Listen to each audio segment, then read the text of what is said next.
So can you talk a little bit about how the daily operations of Sullivan BOCES and the Sullivan County schools as a whole have changed? Um, it's surreal. We're trying to do something that schools were never intended to do in the first place. The whole purpose behind schools was to bring children together in a community atmosphere to educate them.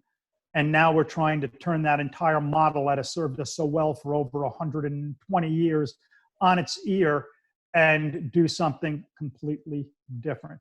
Many of our schools had incorporated technology into what they do over the years, but none of our schools were equipped with going fully digital and trying to conduct school remotely.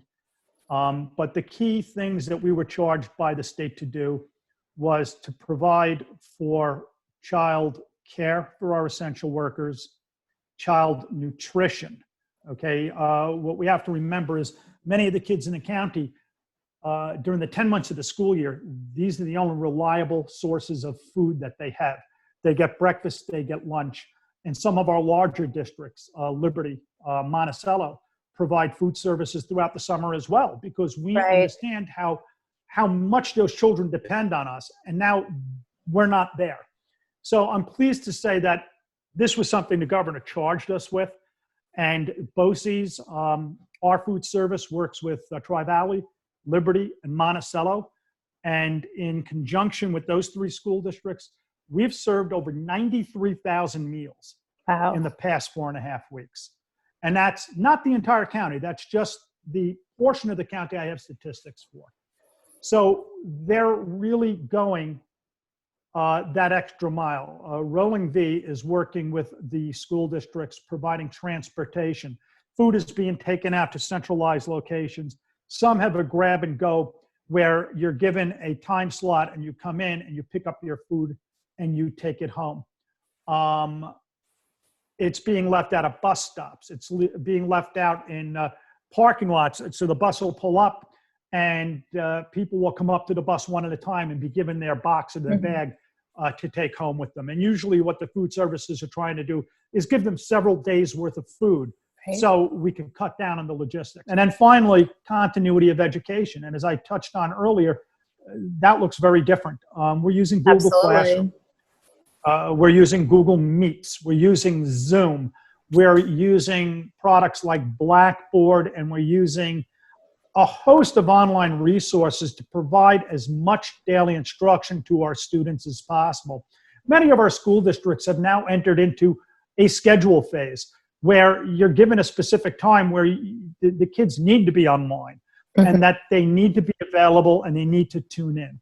But schools are also stepping up to the plate because, anywhere from 5 to 20% of our population in the county doesn't have access to broadband or access to affordable broadband. So our districts are putting together learning packets and getting them home, and they're calling the kids, they're tutoring the kids by phone, they're walking the kids through the steps of their math problem by email. Our counselors are Zooming in, they're calling and having sessions on the phone. OTs and PTs are sending activity packs home so that families can do activities with their kids so we don't have the regression that we so much fear. So you've touched on a couple of the challenges that you faced. Is there anything that you've seen come out of this that has been a positive? I think what we're seeing is what we're capable of doing is far beyond what we thought we could. Yeah. Serving 93,000 meals out of 4 different kitchens in different corners of the county, I think that's an unbelievable feat. I don't think it was something anyone thought would be able to do. We're learning that this can be done. This isn't perfect. Google Meets isn't perfect. Zoom isn't perfect, but it gives us an option. They're also very convenient because, as you were doing, you can record the session, you can put it online, and somebody who was not able to attend can go back and do it on their own time. So it's flexible. So I think you're going to see these remote learning platforms be incorporated into what we do on a day-to-day basis. So is there anything that community members can do if they want to help out Sullivan BOCES or any of the Sullivan County school districts? I would encourage our community members to support their local school districts, to understand they realize this isn't normal, that they're doing their best to make it as normal as possible. There is going to be some type of school budget vote coming up where we don't know when. We know it's not going to be May 17th, but every school district in this county is going to need the full support of every member of all of our communities to pass whatever budget is put up, knowing that next school year, the 2021 school year, is going to look very different because we're going to be getting a lot less state aid. And now is not the time to abandon our school districts. We need to stand unified behind them. We need to support them. We need to volunteer, and we need to step up because these are our kids we're talking about. And now's not a time for adults to bicker or fight. Now's the time to remember we need to take care of the kids. And if we remember that and we move forward with that, and our communities get behind those kids by getting behind their schools, I think we can make our future a little brighter. Is there anything else that you'd like to add? You know, just generally, we've been working closely with Sullivan 180 on a number of projects. And my hope is we're going to be able to get those projects up and running again. The governor says this is New York pause.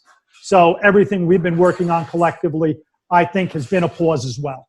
Yes. And I think we will go forward, and I think we will get these projects back on track. And I think everyone will benefit from it. Yes, we definitely will, and they definitely will benefit from them. So we're just ready and waiting. All right. So I thank you very much for the time. Thanks for being here, Bob. I appreciate it. Okay. Have a good day. Thanks, Samantha. You too.